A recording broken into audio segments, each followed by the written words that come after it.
चलो जल्दी जल्दी पढ़ा दे रहे। सबसे पहले टॉपिक है एथेरोस्क्लेरोसिस। एथेरोस्क्लेरोसिस में कुछ नहीं, वो थिकनिंग और हार्डनिंग है आर्टरी की वॉल्स की, जिसकी बिल्डअप ऑफ फाइब्रोफैटी प्लाग या फिर एरिथमेटस प्लाग, जिसके कारण ल्यूमेन रिस्ट्रिक्ट हो जाता है, ब्लड फ्लो नैरो हो जाता है और इस्चीमिया हो जाता है।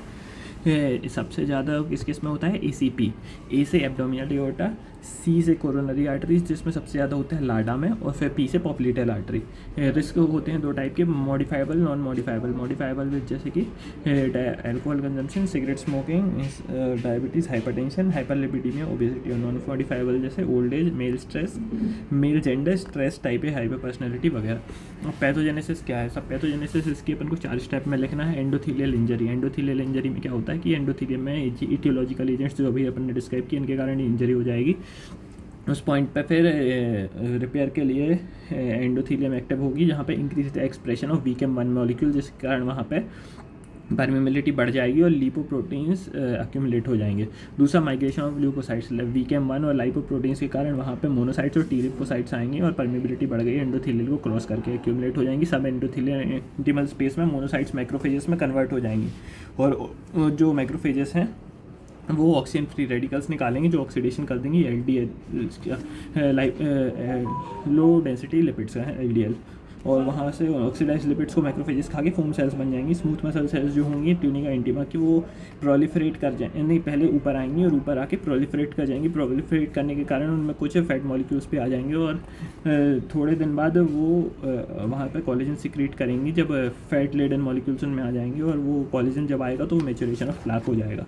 तो इसका हाँ स्मूथ मसल 4 हेडिंग्स हैं: endothelial injury, migration of leukocyte, smooth muscle cell proliferation, और चौथा है मैच्योरेशन ऑफ प्लाक। और स्टेजेस ऑफ डेवलपमेंट वही है: fatty dot, fatty streak, intermediate जिसमें कि अपन बोलते हैं small extra cellular lipid pool यानी फोम सेल्स। फिर आता है एथेरोमा यानी core of extra cellular lipid, यानी कोर अभी एक्स्ट्रा सेलुलर लिपिड के बन गया है, ठीक है, फोम सेल्स और वो सब।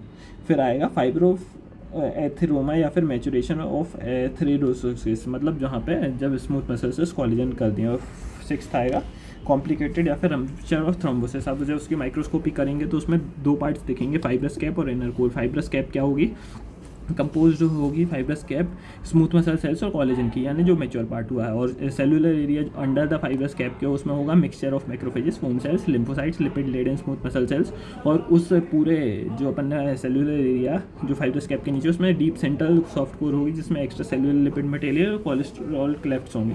वो क्लिनिकल फीचर्स क्या होगा? अगर ये धीरे धीरे हुआ तो इस्चीमिया और एट्रोफी होगी। अगर सडन ल्यूमिनल ओक्लूजन हुआ तो इन्फेक्शन और नेक्रोसिस होगा। Propagation of plaque bye formation of, यानी अगर ये सब आगे बढ़ा तो हो जाएगा थ्रोम्बी एम्बुलाई, और अगर फॉर्मेशन ऑफ एन्यूरिज्म डायलेशन, और अगर इवेंचुअल रप्चर हुआ तो दिक्कत हो जाएगी।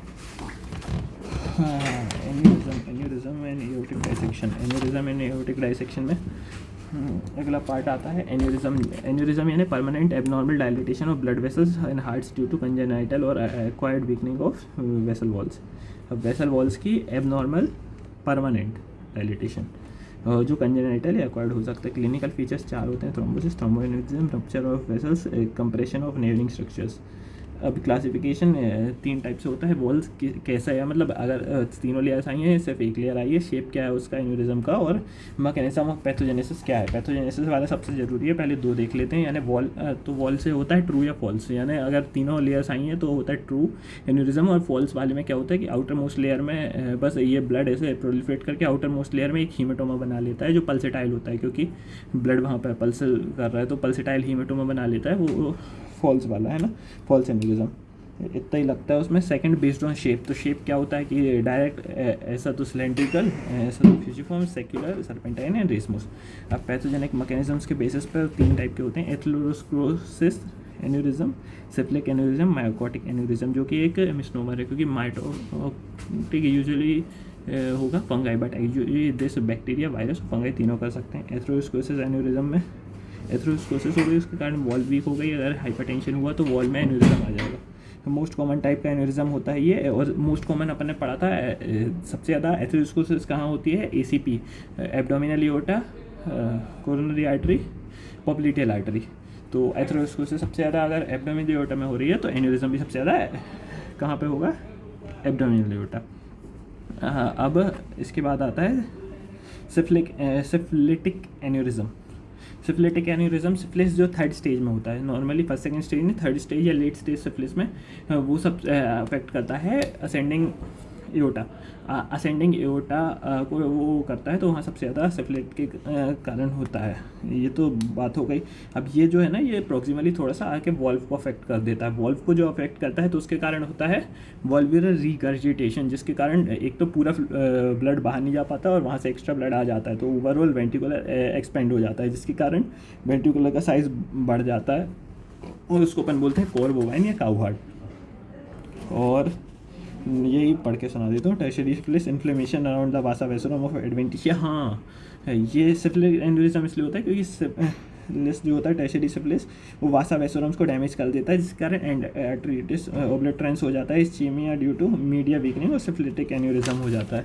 अब कॉन्ट्रैक्शन ऑफ फाइब्रस, अब जो यहाँ पे एन्यूरिज्म हुआ, एथेरोस्क्लेरोसिस हुआ, जो भी हुआ, कॉन्ट्रैक्शन जब उसका होता है तो रिंकलिंग हो जाती है, जिसके कारण ट्री बार का अपीयरेंस आता है और linear calcification of ascending aorta हो जाता है। सिफिलिक एन्यूरिज्म ये।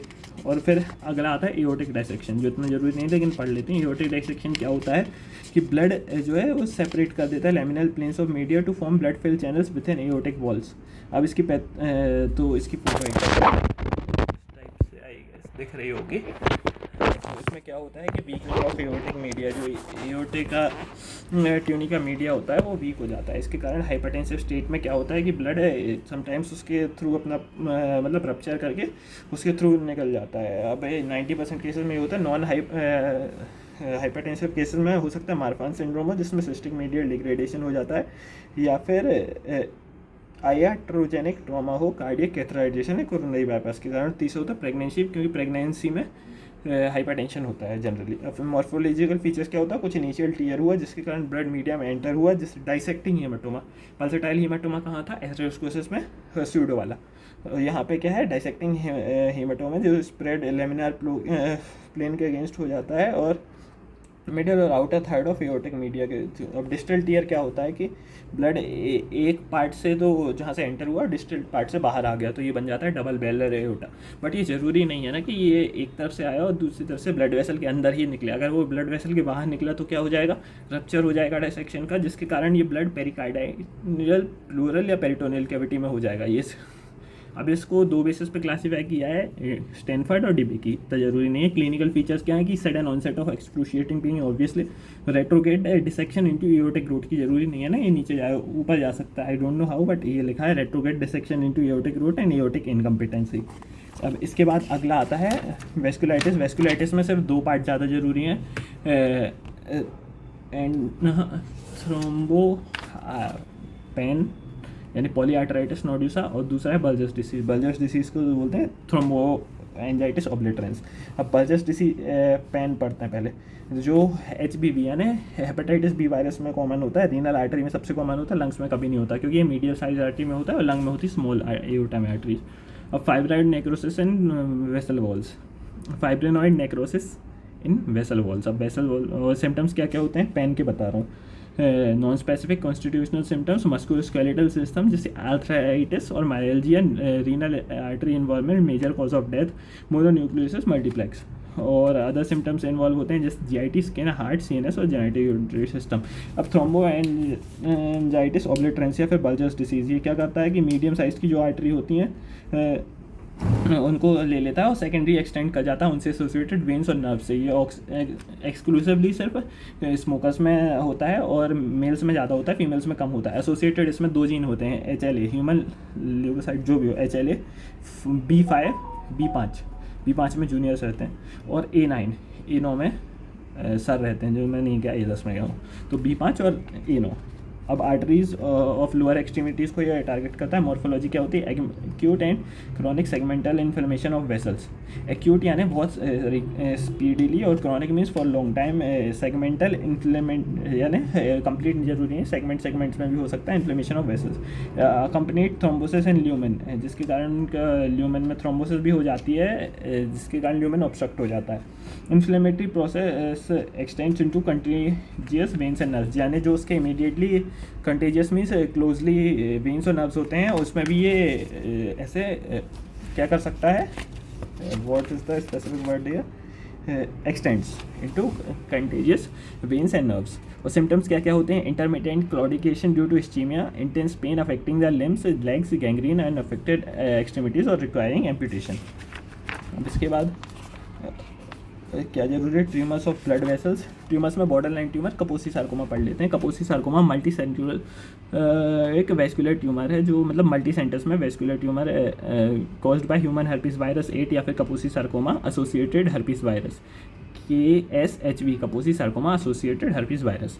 सेकंड मोस्ट कॉमन मैलिग्नेंसी है HIV में से मोस्ट कॉमन है non Hodgkin's lymphoma. Most common site क्या है Kaposi sarcoma? Feet of skin, और उसमें भी मोस्ट कॉमन है एक्स्ट्रा क्यूटेनियस लिम्फ।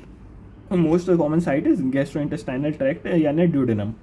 अब ग्रॉस में क्या होता है? इसकी 3 स्टेजेस होती हैं बिकॉज ये बॉर्डर लाइन ट्यूमर है। Tumour means uncontrolled cell growth, cell growth means vessels की अनकंट्रोल्ड सेल ग्रोथ। तो वहाँ पे पैची स्टेज आएगी जब वेसल्स थोड़ी सी स्किन पे पैची पैची दिखने लगेंगी। सेकंड आता है प्लेग स्टेज में, जब वो और ज़्यादा डिवाइड हो जाएंगी, थोड़ा सा थिक पार्ट बना लेंगी तो वो पैच से निकल के प्लेग बन जाएगी। और ज़्यादा अगर करेंगी तो वो नोड्यूल्स बना लेंगी। तो लास्ट स्टेज इज नोड्यूल्स।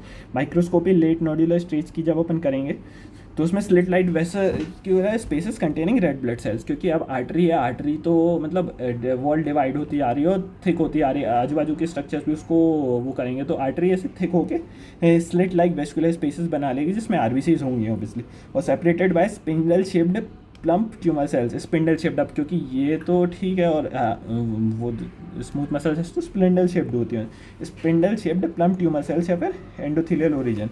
और एंडोमॉर्फोलॉजिकल क्लासिफिकेशन इसका 4 फॉर्म में होता है, यूरोपियन कपोसी सार्कोमा या क्लासिक कपोसी सार्कोमा, इसमें प्लेग्स और नोड्यूल्स बस होते हैं। जबकि अफ्रीकन कपोसी सार्कोमा में स्किन लीजन्स नहीं होते हैं, सिर्फ लिम्फेडिनोपैथी होती है। ट्रांसप्लांट या इम्यूनोसप्रेसिव कपोसी सार्कोमा में HIV नहीं होता है और लिम्फ नोड्स म्यूकोसा और विसरल ऑर्गन्स के अफेक्टेड होते हैं।